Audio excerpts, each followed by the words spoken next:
During today, we've had... Oh, that's one of my keys. We've had an education parallel session going on upstairs. Oh, Robert is here. I was going to keep talking until he arrived. So those of you who went up during lunch or during the coffee break will have seen, I think it was 5 schools, Robert, was it we had? 6 schools working on a 3D light pollution game. I'll leave Robert to explain the details a bit further. Yeah, Robert, if you want to just give us the report back.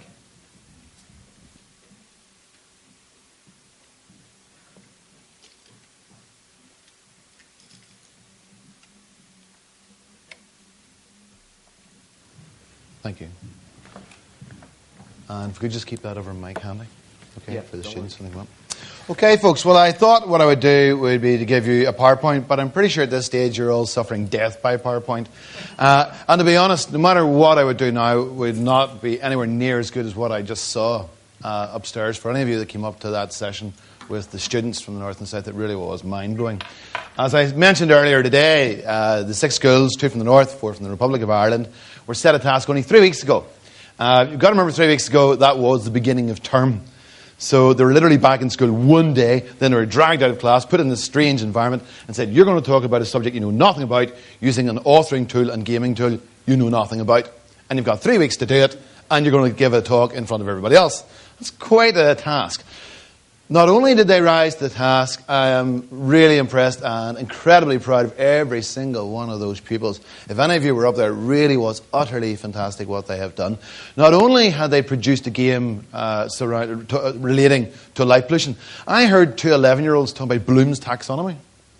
They were actually discussing the age group and what would be the quality of learning and what should be the interventions at that age. It was fantastic. I never thought they would have had those sort of mindsets. Some of them had actually taken the entire game template apart. We have a template that actually explains how to use the different interfaces. They'd taken that apart and done a better interface than boring old us had ever done. They had added their own video, their own animations. They'd added humour. The humour came across. And more importantly, because they're of the gamers' environments, the gaming was really important. The humour in the gaming and the way they actually interacted. We did our own light pollution game for the Northern Ireland curriculum a couple of years ago, and frankly, it was deadly boring. I may as well have read a book. I'm more than happy to use the students' work now and show that to everybody else, because it was the way to go. It really was fantastic. So I just want, there's quite a few of the schools here, so before I go any further, can I give a huge round of applause to those schools? Fantastic.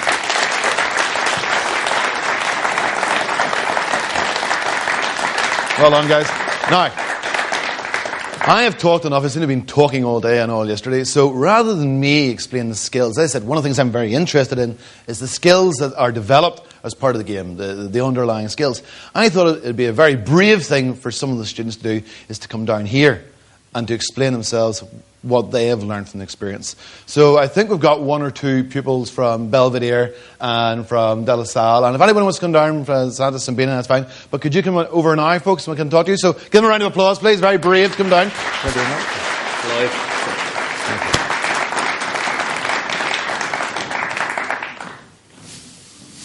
Okay, so we have Santa... Oh, my goodness. We have Santa Sabina. Okay, we have Dominican College and we have Belvedere College. So if you want to go first, we'll just speak into it. So make sure you hold that up and speak it. And it's just about the skills you felt your team have developed. So go for it. Since we started the game, I didn't know anything about light pollution, I have to be honest. The software we used was also very simple to make the game. It was actually extremely simple. Like anybody could do it. It takes 2 minutes to put in a character and put in speeches. And also teamwork, we also developed really easily. We'd ask each other questions and then debate upon it.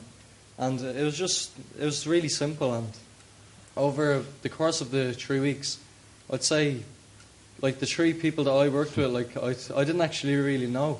But then after the 3 weeks, that game actually made all of us feel a bit more comfortable with each other, and the game, I thought, turned out very well, along with the other skills that I just said we developed. So I thought it was very good, and it's a very easy game to make also. Thank you very much. If you just pass your mic over to this person. Well done.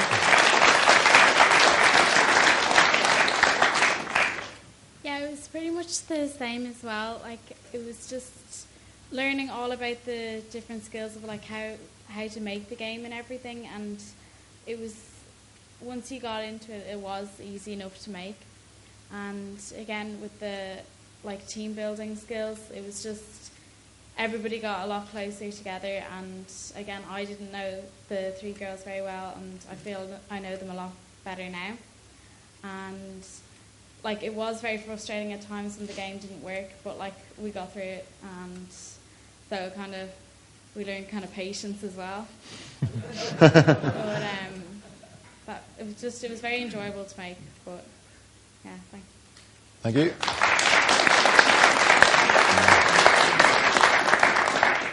Yeah, just I suppose when the four of us from Belvedere were told that what we were going to be doing, none of us had any idea how to make a computer game, and basically when we got the software we thought, God, this is mind-boggling, we're not going to be able to do it. But once we sat down we thought, God, this actually is fairly simple. And of course when you have 2.5, 3 weeks, problems are going to arise. I know that one of my colleagues was heard saying, why won't he die? No characters were harmed in the making of this. Skills we learned that you could add multimedia, which I think we felt was a bit more easier for younger age groups, because I know if you read something on a PowerPoint thing, you're reading words, but you mightn't necessarily understand it. So I think for the younger audience, by putting in the multimedia, it was by the photo of whatever it was, much easier for them to learn. And overall, it was a whole load of crack.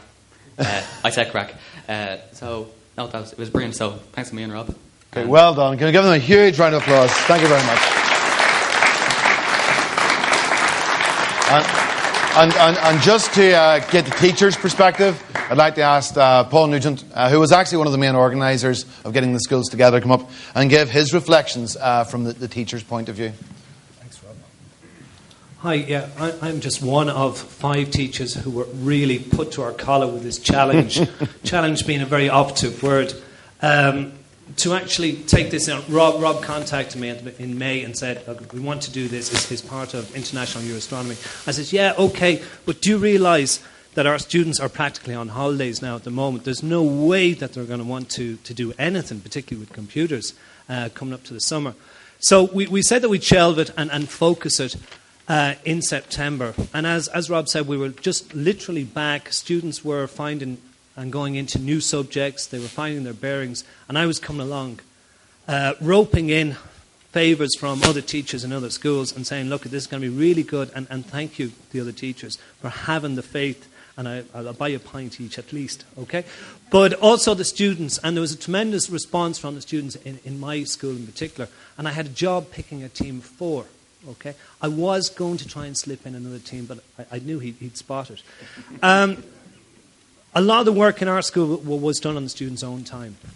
Okay, the first occasion was to go to training, and after a busy day at school, they went into Belvedere College, who kindly hosted the event, and they saw this software for the first time. Now, Rob here, cunningly enough, gathered up all the teachers and took them out of that room altogether. So we knew nothing about this software. Okay, so it was really up to the students to actually do the work themselves. I wonder if I'm speaking into the right end of this. Okay, so positive aspects of the whole thing. The team was put together. There was a dynamic setup there. Some leadership came from within the students, but they had to get on. They had to get on with each other. They didn't have time for any minor difficulties. The focus was getting this product and getting it ready for today. I didn't offer any carrot to them. I didn't offer them any classes to do this. They had to do it on their own time. And that was the first decision-making process that they had to do, was what were they going to do and when were they going to do it. They ran into problems. The students will tell themselves they spent a lot of time, and then the next thing, these characters were just vanishing. And they had to restructure the whole thing. And there was a little bit of a moment there. So there's problem-solving skills involved. Obviously, their communication skills have been improved. They've had a fantastic opportunity to address you. And I'd really like to thank Rob and the conference here. For those young people to stand up and address such an important conference is really mind-blowing, in all honesty. One aspect that we had during the week, the students had we had an open night in the school where we encourage potential pupils and their parents to come in. And the students themselves suggested that they might present this to the actual audience coming in. So they set up right in the same area where the principal was going to have her main address, and showed and demonstrated the game, and also gave out information about light pollution. I said it earlier, these students are now actually light pollution campaigners. They know about light pollution, and because of the work that they've done in the last little while, I think they have a firm belief in all the aspects of light pollution. The project was daunting. They had a design brief, they had deadlines, they had to self-evaluate. So they had to decide whether what they were doing was the right thing and take action on that. They got lots of feedback. They got as many people as possible to actually trial the software. And any of you who saw it today, if you have any suggestions, please mention it to the students, because I'm sure they'll incorporate it. Sorry. They did have to create the game from scratch. And one of the wonderful aspects of that creativity is that they are the authors. It's their work. And that work will hopefully be on the website for everyone to see. And that's a tremendous thing for young people to have. Okay, so that's all I have to say. Thanks. Thanks very much, Paul. Thank you very much. And if I could, just in closing this a little bit, could I ask all the students to stand up, and everybody else give them a tremendous round of applause. Well done, guys. Fantastic. Well done.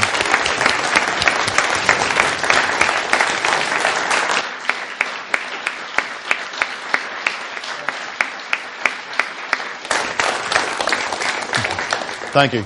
Now, on a totally different note, I'm putting a totally different head on. Could I ask Connie to join me on the stage, please, for a second? One of my other hats is with the International Astronomical Union, with the Executive Working Group. And Connie leads one of the cornerstones, the Dark Skies Cornerstone. And also one of the other cornerstones is the Galileo Teacher Training Programme. And Connie, along with Rosa Duran in Portugal, have been working away in the background. They come up with a joint statement, because one of the things that from the Executive Committee's point of view we want to see is joined-up thinking. Resources are getting less and less. Trying to find funding globally is not easy. And we have 11 cornerstones at the minute, which I don't think is going to be viable after International Year of Astronomy. So the more we can have cornerstones working together, I think it's really, really important. So I have a statement here prepared by Connie and by Rosa Duran, which I'm going to read out. And this is the release that we're going to have. So the Dark Skies Awareness and the Galileo Teacher Training Programme are cornerstones of the International Year of Astronomy. This main goal of DSA is to raise the level of public knowledge about adverse impacts of excess artificial lighting on local environments and help more people appreciate the ongoing loss of a dark night sky for much of the world's population. The Galileo Teacher Training Programme goal is to create a worldwide network of teachers trained in the effective use and transfer of astronomy education tools and resources in the classroom science curricula. Both programmes have decided to launch a joint effort, the Dark Skies Ranger Campaign. That's a great name, Connie, by the way. The Dark Skies Ranger Campaign for the new school year, joining both cornerstone goals. Students will enhance their awareness of the growing light pollution problem, learn how to assess this problem, and at the same time engage in the use of the science research methodology and techniques to evaluate it.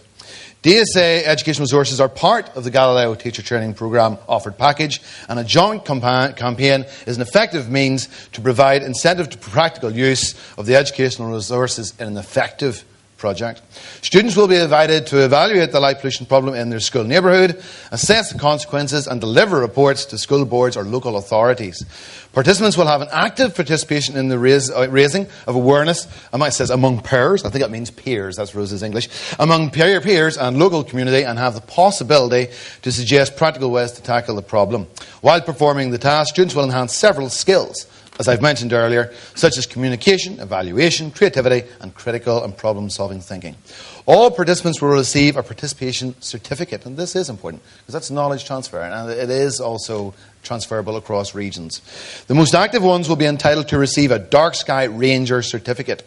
They will have improved their skills and helped our planet to be a better place while building their citizenship awareness. This is a very useful programme, as it not only raises awareness of a much ignored problem, but allows pupils and students to take part in an active participation in the solution of the problem, or at least to attract attention to these issues. The programme will be open to all countries on the planet Earth. Students around the globe will be able to compare the results, learning about their differences and their similarities. We are hoping that all IYA 2009 participants will help us materialise a truly global effort, a global effort with no borders or no frontiers. So on behalf of the Executive Committee, I want to really congratulate Connie and Rosa for putting this together for this conference, and I think a big round of applause is in order. Well done.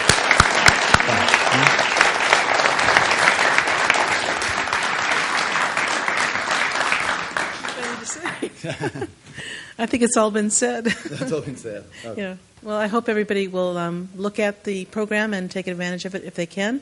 And I'll be always available at any time to answer any questions and help you along. So, Thanks, Connie. yeah. Okay, ladies and gentlemen, so endeth the sermon. Thank you very much.